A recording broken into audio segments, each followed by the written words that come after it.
Hi, I'm Helen Bauer, and this is the Heart of Hospice podcast. The Heart of Hospice podcast is your source for compassionate and informative discussions about hospice and end-of-life care. I'm a certified hospice and palliative care nurse with over 15 years of experience. Whether you're a caregiver, someone with a serious illness, or you simply need to know more about hospice care, this podcast is for you. Join me as we explore all the aspects of hospice, from the details of caregiving to the emotional and spiritual dimensions of end-of-life journeys. For more resources and to connect with me, visit theheartofhospice.com and find us on Facebook, Instagram, and LinkedIn. Keep listening for today's episode.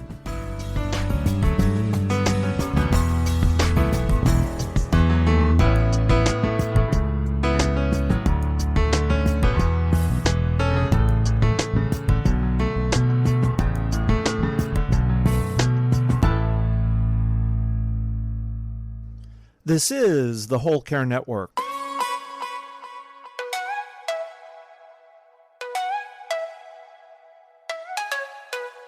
Helping you tell your story one podcast at a time. Content presented in the following podcast is for information purposes only. Views and opinions expressed in this podcast are solely those of the host and guest and may not represent the views and opinions of the Whole Care Network. Always consult with your physician for any medical advice, and always consult with your attorney for any legal advice. And thank you for listening to the Whole Care Network.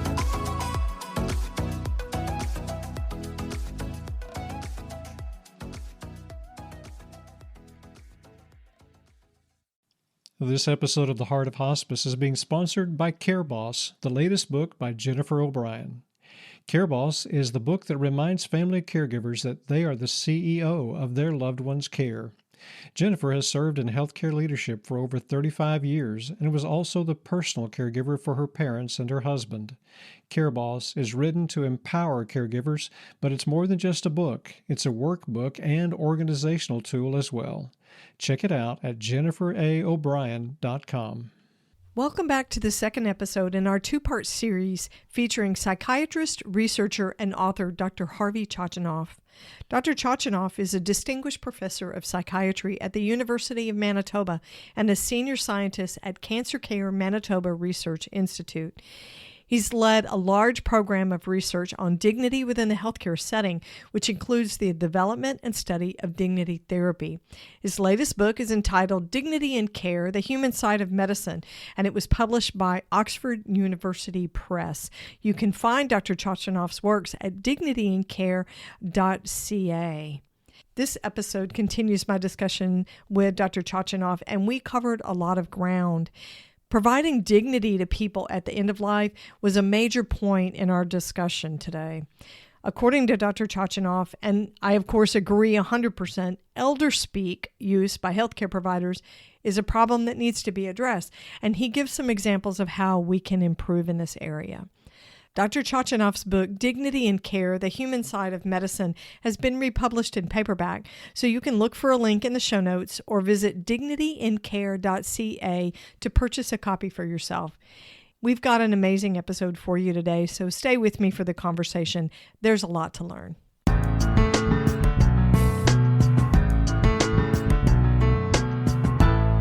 So let's talk about these folks whose identity and abilities began to drop away through neurodegenerative diseases. So here in the U.S., this is our fastest growing population of Medicare hospice patients, Alzheimer's, dementia, Parkinson's. And of course, it's a huge number in the United States and rising every year. So treating them with dignity and preserving their identity is a little bit of a different game for healthcare providers and for their family caregivers. What would you recommend when it comes to dignity therapy and supporting somebody who's reaching an end-stage process with a neurodegenerative disease?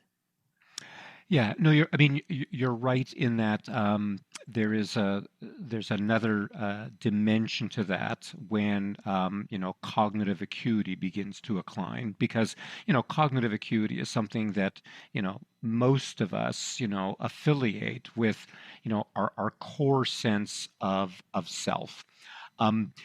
We have done some work in that lane. I mean, the prominence of the work that we've done, or the majority of work that we have done, has really largely been in the area of patients who maintain some degree of cognitive acuity, to the extent to which some of these interventions that we've introduced still have resonance. But when cognition begins to decline, the question arises, well, does dignity still matter? Does it still make a difference? Right. Well, we have done some studies, and there have been some studies of dignity therapy. My colleague Bridget Johnson in Scotland has done studies where they have looked at patients with mild to moderate cognitive decline and done dignity therapy as a co-construction with a family member. And what they found, and what we found, is that if you change the perception of the healthcare provider, then that has an influence on the tone of care. So it changes the way that I see or appreciate that person. And I think, we can ill afford to stop seeing people as people. If we start seeing people as bodies that need to be maintained, then we start treating people, as bodies. And we know, and again, I haven't done this work, but people who, there have been some really interesting studies in patients with moderate to severe dementia. The studies that I'm thinking of have looked at something that is referred to as elder speak. And elder speak is this kind of sort of canned, saccharine kind of way of speaking to people that, again, is generic and rather, and the bottom line, and rather dismissive. So the idea that, everybody is referred to as dearie or honey or sweetie. And, it's a way of sort of, it's kind of like pseudo-affectionate. And it's pseudo-affectionate because, in essence, what it means is that nobody needs to be acknowledged. I don't need to remember your name or acknowledge who you are, because everybody is referred to with that kind of saccharine brush. The studies that have been done on this say that have reported that when you use elder speak, or when elder speak is something that is prominent, then behavioral discontrol becomes more rampant. And if you diminish elder speak or eliminate elder speak, then people settle down. So even when cognition is no longer intact, people are aware of tone and touch, and those are the things that we need to be mindful of. I always remember this anecdote. Years ago, I was presenting, and there was a senior geriatrician who told me about a case where he was asked to see an elderly person, dementia. This was in a VA hospital, and it turned out that this individual that he was referring to had been a fairly high-ranking member of the military. It's not something, he discovered it in his chart when he was doing the review. And one of his interventions, he says, from now on, we will call him by his full military titles. And he settled down. So, there is something about acknowledging people, respect, and continuing to, if you can see and appreciate, who somebody was, who they tried to be, it changes the tone of care. And in our work, care tenor is something that we have introduced into the literature, and it refers to, again, not necessarily what you're doing to and with patients, but the tone of care, and so it's based on. I remember once presenting this to a group of people working in oncology, and one of the nurses said, "Oh, she referred to that as the fragrance of care." You walk in the room, and it's that kind of ineffable quality that you have that just kind of puts people at ease. So tone of care, I would say, is important until the very end of life. I think that's a good thing for every healthcare provider to remember. So I want to dive into dignity therapy. Okay. Using it at the bedside. Tell me what it is and how folks who are actually working with patients with serious illness, how can they utilize dignity therapy? So, I mean, at this point, dignity therapy is now being on the scene for, it's been like about 20 years, more than 20 years. It's the most studied psychological intervention in palliative care today. There's over 100 articles in the collective medical literature. There's about 12 systematic reviews on dignity therapy. And, all of them collectively essentially say this is a way of enhancing end-of-life experience. I mean, there's variability in studies, so depending on, the people that, the cohort in which it's studied and the outcome measures that it's used. That being said, dignity therapy is based on the idea of generativity and really focuses on issues of legacy. So dignity therapy is a brief intervention where a trained therapist guides a patient through a very specific conversation that allows them to elicit information that they would want as part of their legacy. So it may be critical biographical information that they would want known. It may be particular experiences that they would want remembered. It may be hopes, wishes, or dreams that they would want passed on to particular individuals in their lives, people who will outlive them, things that they've learned. That gives you kind of a flavor of the kinds of things that we elicit in the course of dignity therapy. Those conversations are recorded, they're transcribed, there's an editing protocol, and the document then is returned back to the patient for him or her to give to the people in their lives that matter. That protocol that I've shared with you and dignity therapy now is being done in programs and in countries, around the world.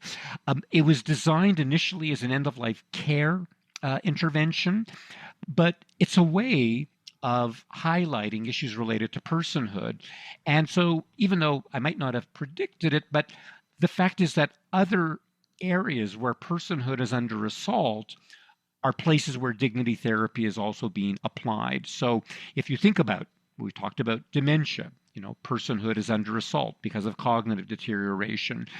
Patients with mental illness, dignity therapy is being used. Earlier on in illness, really when people reach what I refer to as kind of a state of existential readiness. So, for example, dignity therapy is being done in non-imminently dying patients who are simply elderly folk. And existential readiness means that people have reached a stage in their life, for whatever one of those reasons, in which reflecting on where they've been, where they are now, and an opportunity to integrate those things in the course of creating a legacy document feels salient to them. Maybe a case example makes it feel more tangible. Recently, I was referred a young woman in her early 30s. She was young, she was in a relatively new marriage, young child, and she was now dying of metastatic breast cancer. It was a horrible case, but she was so keen on doing dignity therapy and really used it as profoundly and as fully as I could have ever imagined, because she used it to thank her parents for all they had done in her life, to thank her siblings, to leave. She said, I know my daughter will not remember me. So she wanted to leave pivotal kind of anecdotes that were so important in her life that shaped who she was, give her certain pieces of wisdom that she might use as guideposts along her life. And then finally, thanking her husband and giving her husband explicit permission to find another love partner, with the proviso that whoever he chose would love her daughter as a mother is meant to love a daughter. So there's a lovely example of how dignity therapy, had such incredible utility, and also an example of how, in the absence of dignity therapy, as a therapist, you could have found yourself sort of feeling overwhelmed with sort of a sense of nihilism and hopelessness, like, what are we supposed to do with this kind of anguish? Well, I mean, I did not feel a sense of hopelessness or nihilistic. I felt really kind of empowered that we could be engaging in absolutely the thing that needed to be done, that she needed to do for herself and her family, and most importantly for her young daughter.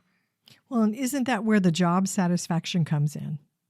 If you're talking about changing, the trajectory, here's the impact of this. We know what it can do for a patient, and we know what it can do for their surviving family members. But job satisfaction, to know that you were a part of facilitating this. No, absolutely. And again, we might segue to the idea of intensive caring, but being able to feel equipped to be with suffering and to respond to suffering in a way that allows us to step away from feelings of hopelessness and impotence. Yes, wonderful. So I do want to talk about intensive caring, and I want to talk about the platinum rule because that's one of my favorite things. So yeah, I've been saying this for years. So let's talk about the importance of intensive caring. Why is that term so important and that concept so important? Well, I mean, I think it's important because, it sort of came out of, some of the thinking of Dame Cicely Saunders, who was the founder of the modern hospice movement. And she said, you matter because you are you, and you matter to the end of your life. And yet, when I looked at that, I thought, well and good, but where is the guidance to help us attend to people who feel like they no longer matter, people who feel helpless and hopeless and worthless. And that's where, I thought, well, if people are in dire straits medically or physically, we invoke intensive care. But if you're in dire straits psychologically or spiritually or existentially, then could we invoke intensive caring? And so that article was published a year or two ago in the Journal of Clinical Oncology, and it's being downloaded about 1,000 times a month, the last I checked. And it really tries to say, here are the core tenets of intensive caring. These are the ways in which you can be with patients who are suffering that will make you feel less hopeless and feel more empowered. And again, if we had sufficient time, we could go through each of those elements. And I would encourage your readers, and maybe in your, when you post this podcast, you can post the URL for the article. But looking at things, for example, like non-abandonment,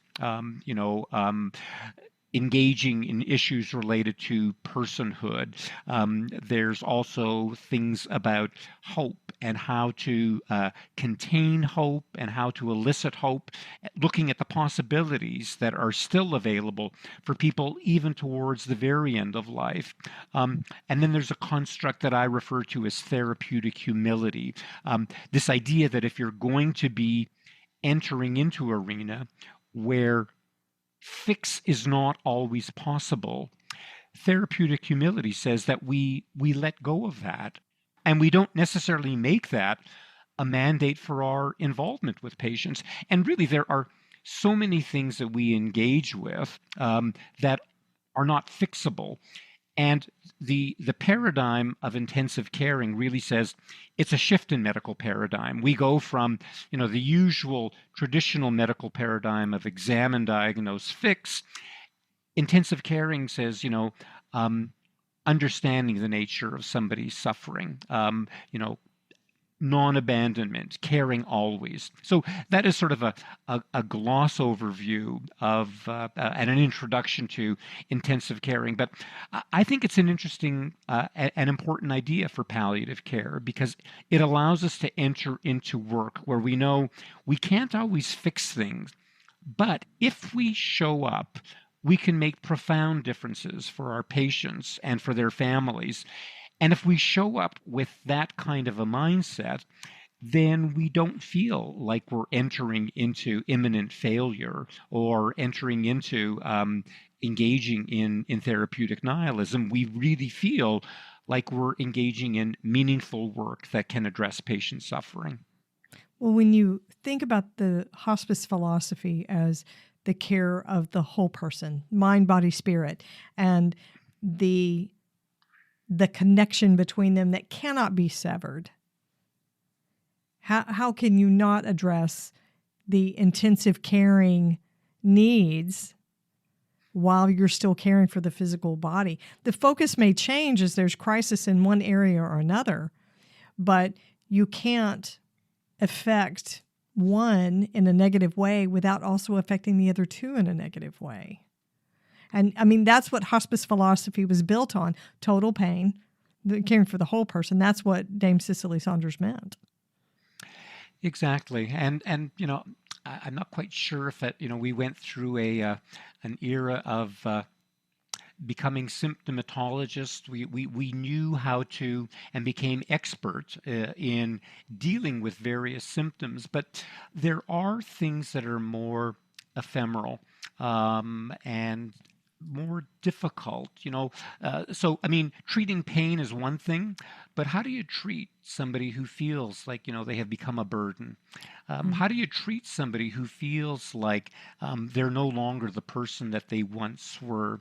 I mean, those are much more difficult. They're much more nuanced kinds of constructs. Intensive caring allows you to enter into that space and understand that even in the absence of a pharmaceutical that is going to kind of turn that around, that your connection and the relational aspects of your engagement in and of itself begins to make a difference and begins to change that landscape. Yes, and this is why we have interdisciplinary teams that include social workers, counselors, spiritual counselors. All of those people are so important. Absolutely. I hope you're enjoying this episode. We're going to pause for just a minute. My guest has more to share.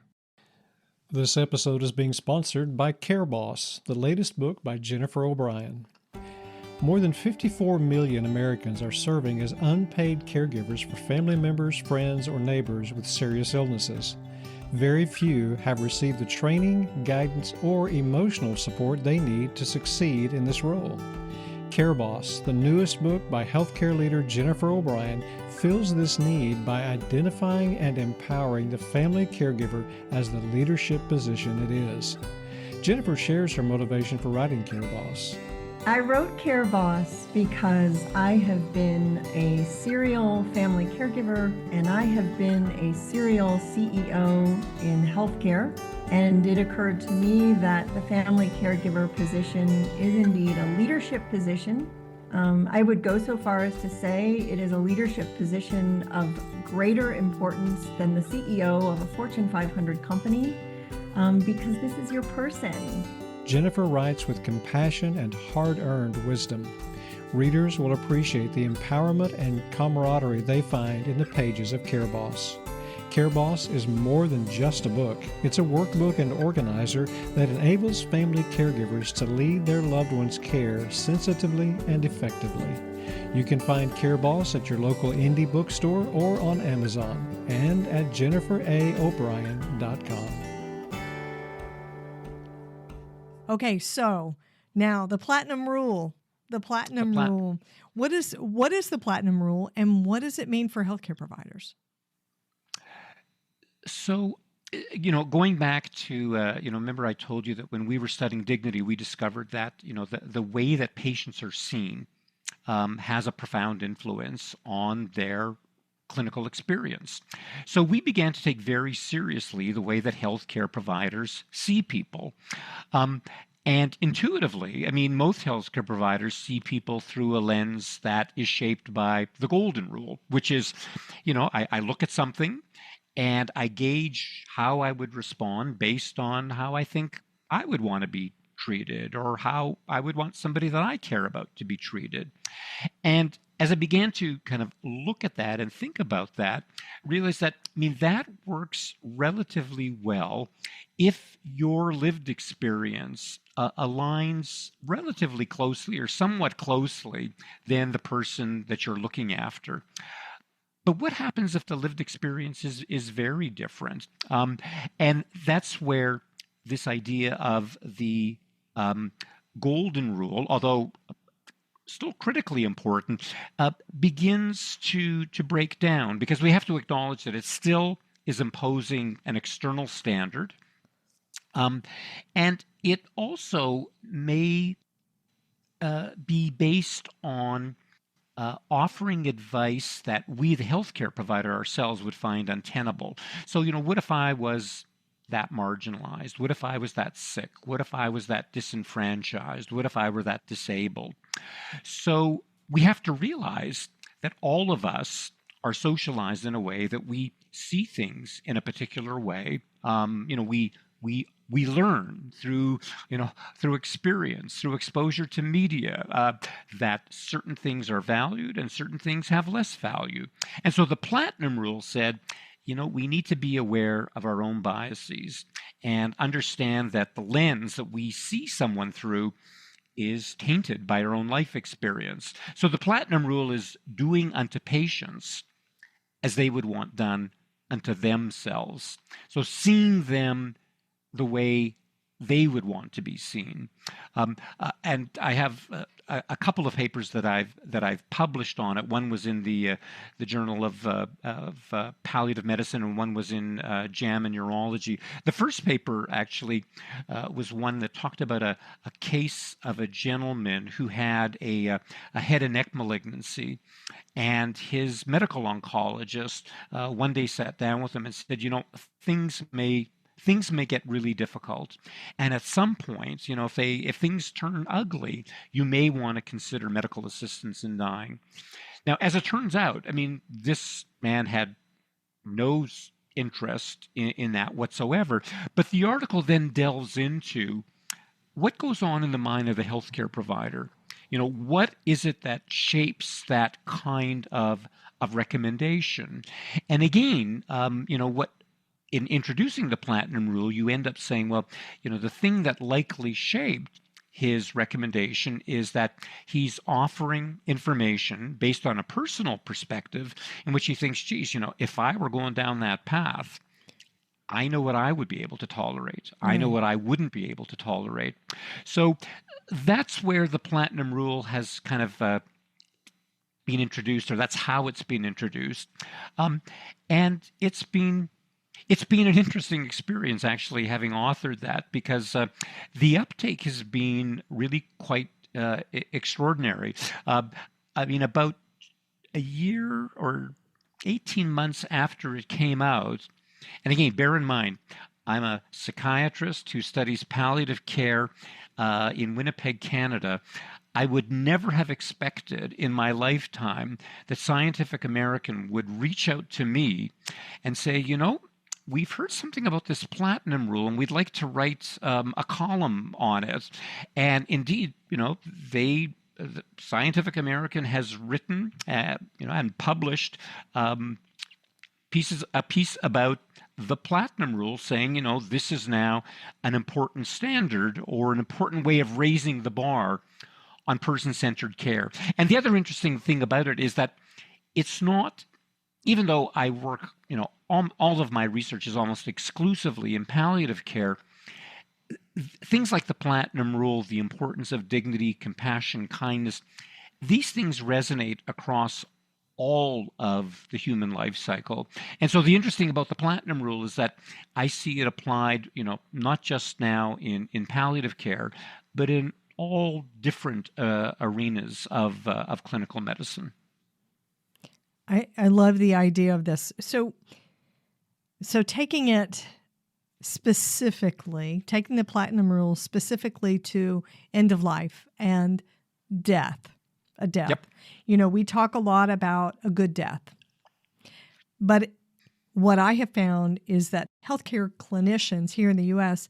assign a set of circumstances or a set of circumstances to what a good death should be based on what they consider a good death for themselves. It's their internal bias that they come to the experience with, and they project that onto patients and families. Right. So here's a great example then of how to apply the platinum rule in an end-of-life experience. Very frequently, things unfold in a way that at some point in time, if conversations haven't taken place a priori, the physician will find him or herself in a room with a family member and say, well, what would you want done now? The person is no longer able to speak on their behalf. What do you think we should be doing? Well, what would you want us to do at this point in time? The platinum rule would say something quite different. The platinum rule would say, not to the patient, not to the mother or the father or the sibling at the bedside, what would you want us to do? What the platinum rule would say, if we could bring your father back into this room the way he was a month ago, the way he was 2 months ago. So if we could bring him back today and have him speak to us, not what is it you would want us to do right now, what is it that he would want? That's a platinum standard. That's saying that the perspective that we should be mindful of, the perspective that we should be valuing above all others, is the patient's. And so it's a really important way of bringing personhood back into that end-of-life scenario so that the right person, even though he or she can no longer speak on their behalf, the right person is actually making the decisions. Yes. It's allowing that patient to still call the shots. You got it. Which is the way it should be, which is what any of us want. I get to decide what my good death looks like. You get to decide your goals of care, what your good death looks like. I love it. Platinum rule can be used all the way across the work that we're doing. I understand it can be used all across the healthcare continuum, but nowhere so important as end of life. So, and I don't know. I know that it's the case in Canada that there's lots and lots of talk about EDI, equity, diversity, inclusiveness, and I imagine that it's no difference in the United States. Yes. It seems to me that the platinum rule is a critical foundation of any conversations about equity, diversity, inclusiveness. If we don't consider our own lens, if we don't consider our own perspective and the way that might taint or distort what we're seeing, I think we missed the boat on EDI. Right. I agree. I think without an awareness of our own biases that we bring to our bedside care, there's such a risk of imposing our goals, our morals, our beliefs on the people we're taking care of. Absolutely. Dr. Chochinov, I wish we had more time to go on and on because there's so much to unpack and so much to talk about. How can my listeners connect with you, see the work that you're doing, access your articles and your resources? Dignityandcare.ca is my website. I'm also the co-founder of a website called virtualhospice.ca. At this point, it's the world's largest repository on information on end of life for patients, families, and healthcare providers. Information about palliative care, loss, and bereavement.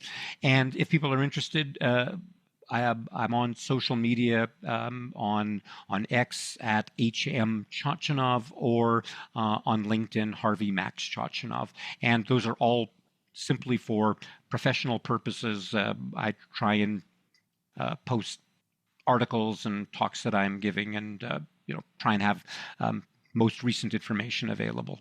Awesome. I will have links in the show notes to both websites for Dignity and Care and for the Canadian Virtual Hospice and to your social media.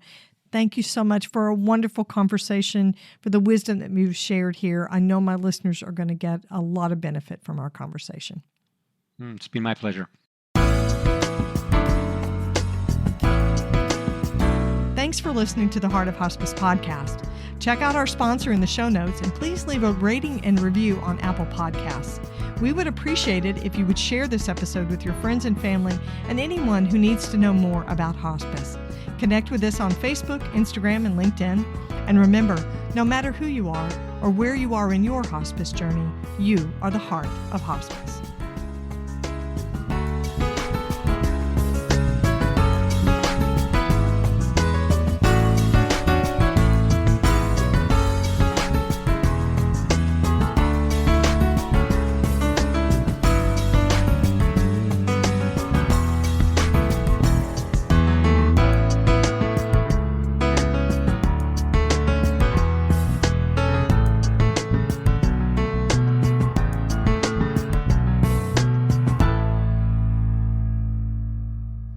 This is the Whole Care Network.